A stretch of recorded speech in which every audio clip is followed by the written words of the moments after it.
Would you join me in a moment of prayer today? Most gracious and holy God, may the words of my mouth and the meditations of all of our hearts be acceptable in thy sight, O Lord, our strength and our Redeemer. Amen. All right, so as we continue in this sermon series, we're already up to week 5 in the Lenten series. I don't know about you all, but time just seems to be rolling right along really quickly. And so as we come to this particular week, we're looking at what it is to see life as being fragile and how we ourselves are fragile beings. We are finite beings. And what it means then to live into this realm of Jesus being with us at all times during our lives as we walk on this earth. But also as Jesus is preparing his disciples for a time when he would no longer be with them. So you all know I like movies. And one children's movie that I absolutely love, and I highly encourage you to borrow a child and watch it, it's a good one, is The Lion King. I don't know if you've ever seen that one, but there's this really cool opening scene where the lion cub Simba is being presented to the entire animal kingdom, and there's this rolling song along there talking about the circle of life. And so it talks about how, we are born, and we grow, and we mature, and we live. And then as we continue in our life, we leave a legacy, and then we die. And so I hate to break this news to everyone here, and I know it's going to be a hard one, but we will all face death at some point. None of us will live forever. And so it's this reminder then in this song, this circle of life, that we are all part of this grand circle. As we leave this earth to life beyond, then we leave a legacy that is carrying on. I've been presided at a lot of funerals. And some of them, I didn't even know the person that I was presiding over. I had never met them. Didn't know them at all. But family wanted a pastor, and so I would go. And often it's the memories and the legacy of the family and all of those things that fills out that story of who this person was and what they meant for so many. But we're only here for a short time, and so it is our opportunity then to make a difference in the lives of those around us. Amen? Yeah, okay, all right. Just making sure you all are here. But this whole idea of life and death is very real for Jesus and his disciples, particularly at this particular time that was read for us in the story. Because a dead man was sitting at the table. Lazarus was literally sitting and dining with Jesus and his disciples. This is a detail of this story that I often overlooked. I look at this particular story and I want to focus on Mary. I want to focus on the sacrifices she's making. I want to focus on the fact that she took a great risk doing what she was doing. We need to understand the culture a little bit. It helps to understand the culture a little bit. And men and women did not eat in the same room. And so for her to even enter that room was a bit of a risk. Many will say that perfume that she used to anoint Jesus' feet was possibly a perfume that would have been reserved for her on her wedding night. Women were given this when they were young, and it's possible this was the perfume that she used. But the key here, too, is when she took down her hair to dry Jesus' feet. What a risk. Women were to keep their hair covered, their heads covered, their hair hidden. It was a sign of respect to have your hair up, and so for her to let it down and dry Jesus' feet, a huge risk for her. So I have always focused on that part of the story and this gift of love that she was giving to Jesus as she is preparing him for the end of his time on earth. She's preparing him for his crucifixion, which is coming up. And so, but that's where I always paid attention. It just occurred to me as I was getting ready for this series, I'm like, there's a dead man sitting at the table. That Lazarus was raised from the dead. If you read the entire Gospel of John, which I highly recommend, you know that Jesus was summoned by Mary and Martha because Lazarus was ill. And they are asking him, pleading him to come and heal Lazarus. But he delays. He delays for a solid 4 days and finally arrives. Now, I don't know, anybody here in the medical field? Y'all have heard of the medical field? Yeah, okay. All right, good. we can resuscitate people. We get very good at it. If you've had first aid training, you know CPR. If you've ever used one of those little AED machines out there, it's those little zappers to get things going again. We resuscitate people all the time. And yet there usually comes a time or a point of no return. Now, medical people will tell you that you are not dead until you are warm and dead. We have heard a lot of folks that have been entrapped in cold water or ice or anything like that and been deprived of oxygen for long periods of time and then were revived. But there comes a point of no return. There comes a point when you have crossed from this life into the next. Lazarus had reached that point. He was dead for 4 days. Jesus finally arrives. He weeps at the tomb of his friend. He then proceeds to raise him from the dead. Understand, though, that this healing that Jesus provides to Lazarus was only temporary, because at some point, Lazarus would die again, and this time he would cross over from this life to the next. So it was a temporary healing. And so to have this stark reality sitting at the table with you was something I just never really fathomed before, that the disciples were witnessing this firsthand, this idea of just how fragile life is. We are subject to illness. We are subject to injury. We are not infinite beings. And so to take it to heart, the fact that we have one life on this side of heaven, and to make the most of it.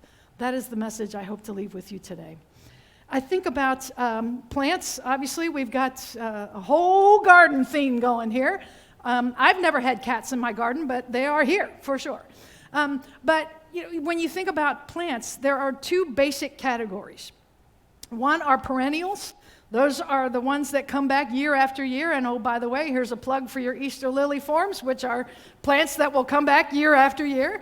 But today's your day if you want to get that order in. And so, you plant the bulb, it sprouts, it blooms for a short time, it dies off, it goes dormant, and it comes back year after year after year. Those are perennials. But then there's the other kind of plant, and those are annuals. And I think we're more like the annuals. We have one shot at it. So an annual will experience its entire life cycle in one season. And so you plant a seed, it sprouts, it grows, it produces, it dies off, and that's it. It's done. So in one season, it has lived its entire life cycle. We have one life on this earth, one opportunity to make a difference in the lives of those around us, one opportunity to share God's love with as many as we can, to share this love in a world that is hurting. We have one opportunity. So we're like annuals. We are living our one life cycle, and at some point, again, I hate to break it to you, but at some point we will all face death. And I know as we journey in this life, it's not always easy. There are difficulties. And Jesus was trying to prepare his disciples for a time when he would no longer be with them physically. Up until this point, they've been, as far as we know, they were, in each other's pockets for, 3.5 years. They had been together every single day. We note that after Jesus' resurrection, he is ascended into heaven and he is no longer with them. And so he's trying to teach them how it is that you can move forward and not necessarily move on. And I wanted to talk a little bit about that difference. There is a program that we do here that I absolutely love, and people think I've got 3 heads when I say that, but it is the Grief Share program. It is an amazing program. It is a time when we can help people walk through their grief and to always remember and cherish their loved ones, but to recognize that your life goes on and that we need to continue in this life, knowing that Jesus is right there with us, knowing that, when grief hits us, sometimes when we're trying to get up on this progression ladder, we think we've got to be perfect all the time. We got to keep getting better and better. And sometimes we stumble on a rung. The rung is broken because we've been hit with something that we weren't expecting, like the death of a loved one. And so, Jesus is right there with us, nurturing us and caring for us, and that is good enough. God has deemed us good enough to send Jesus for each of us. And so as we go through this grief journey, many of us have already been there. You're going to go there. I don't know that any of us are ever going to be exempt from experiencing grief, because that is the cost of love. If you love someone, you will grieve their loss when they're gone. Is that true? You know, we will. I had a woman who lost her husband. This is from a previous church. She lost her husband when he was about 48 years old, I think, to cancer. She had 2 young children at the time, a middle schooler and a high schooler. And she was grieving hard. And yet she was a profuse writer and very good at writing. And so she wrote a piece about this idea of moving forward and not moving on. And I wanted to share parts of that with you. I do have her permission to share this with you. I will not use names. So I'll just edit all that part out, and I won't read you the whole thing. It's 5 pages, so I won't read you the whole thing. But she was facing the 2nd anniversary of her husband's death. And often folks who are grieving will tell you that first year, you're pretty much just numb. You're just numb. You go through everything, but you're kind of numb. And then it's that 2nd year where things really start to hit. And that's what she was facing at this time. And so I just wanted to read this. We'll be moving forward, not on, as we have been. We will never be the same, but we will be okay. To many, moving forward and moving on may seem like one and the same. To others, it may seem like just a subtle nuance, but to widows, especially this one, the two are incredibly different. I believe that it's not until you have no other choice that you understand the difference. She goes into some personal things that I won't share with you, but then she goes back into generals. She says, moving on makes me feel like I'm putting Bobby up on a shelf, or worse, I'm moving on to the next chapter in a book. Nothing could be further from the truth. Moving forward is choosing to find joy amidst the pain. It means cheering my children on, celebrating their successes with pride, taking vacations to new places, trying new things, creating new traditions, all without him by my side or with us. Moving forward is accepting that there is a different path that God sees for me. It means that I need to be open to it, even if it looks entirely different than what I've always hoped for or envisioned. Sorry. I know that we need to move forward, but just like that law where every action has an equal and opposite reaction, the same seems to be true in grief. For every positive thought and step forward, there's often an equal and opposite thought and step backwards. I've spent the last 2 years praying for the hurt and sadness of losing my husband to lessen, for life to feel less hard. And yet, as soon as this starts to happen, I'm overcome with a sense of guilt and worry that makes me feel like I'm moving on. Moving on, which implies leaving Bobby behind. I know in my heart I never will leave him behind. How could I when he took such a big piece of my heart with him? That is when I remind myself that I am not moving on, I'm moving forward. I'm focusing on what we were very fortunate to have more than what we've lost. I'm choosing to look for happiness. I'm trying to accept the things I can't change or control. I'm summoning inner strength and courage to change and control the things I can, and to understand that, like moving forward versus moving on, there is a difference. Moving forward versus moving on. Jesus was trying to teach his disciples to move forward when he would no longer be with them.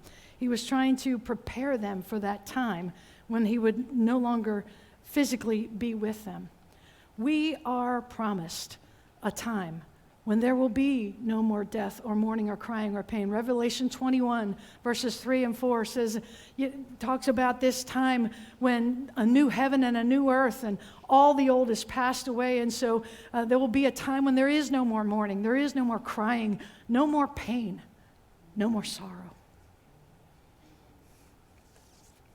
Moving forward versus moving on. Jesus' message to his disciples was to move forward. I know a lot of us are facing hard times right now. And so am I.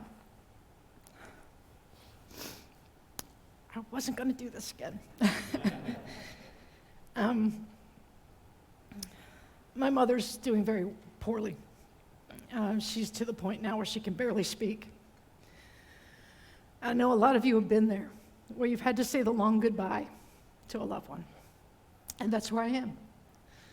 What is getting me through, what is helping me find the joy, is those memories and those precious times that I've had with her. The fact that she's still with me. I know many have lost their parents. I lost my father 37 years ago, but my mother stayed with us. She was the strong one. And grief is hard. It's a difficult journey, but we don't walk this journey alone. We are here for each other, and we have Jesus the Christ, who is right there with us, who has deemed us good enough to care for us right where we are, even when it seems like we can't even take a step forward. Life can be hard. Times are difficult. Life was hard for these disciples. After Jesus left, I'm sure there was a lot of chaos, there was a lot of confusion, there was a lot of, well, what's next? Where do we go from here? And yet, they were able to move forward and quite literally change the world. And so that is our calling. As we have gone through this series, we've talked about how, living in the ordinary is okay. That can be holy too. We don't have to be doing extraordinary things, running marathons and breaking records and all that. We don't. That's not our calling. Our calling is simply to be in the presence of God and to share the love of God with others. We then talked about how lots of things are out of our control. We just can't possibly control boy, would we like to. We would love to control everything, wouldn't we? The weather included, right? But there's a lot of things out of our control, and Pastor Dana taught us to float, to simply rest in the arms of God. We then looked at the fact that, there's a lot of things that God can use even during the tough times of our lives. We are strengthened as we go through these trials, and that can be useful, just like the leftover garbage that you put in your garden and suddenly it becomes the best thing the garden ever needed, right? Those experiences that we have, they build us, they give us stories to share and strength to carry on and to help others, even during the difficult times. And we often believe that we're the problem. We talked about this last week. I love the image that we had of the prodigal son story. It wasn't just one son, there were two sons, but guess what? There were three. And so to realize that third son, Jesus the Christ, is there all the time, calling back the one who is the wayward son and calling out the one who was the son who was still resentful but home. Jesus is the third son, the one that wants to be with us and nurture and care for us right where we are. And today, recognizing how fragile life is, we have one shot at this. We have one opportunity to make a difference in the lives of those in our community. Are we willing to go and be disciples who make disciples, who live and love like Jesus? We may end up going into some interesting places, being called to do such things like stuff eggs for an egg extravaganza or coach or something like that. We may be called to things that we weren't even prepared for or planned for. But God will use us right where we are as we step forward and claim God's love for us, who has deemed each of us worthy and good enough. Thanks be to God. Amen.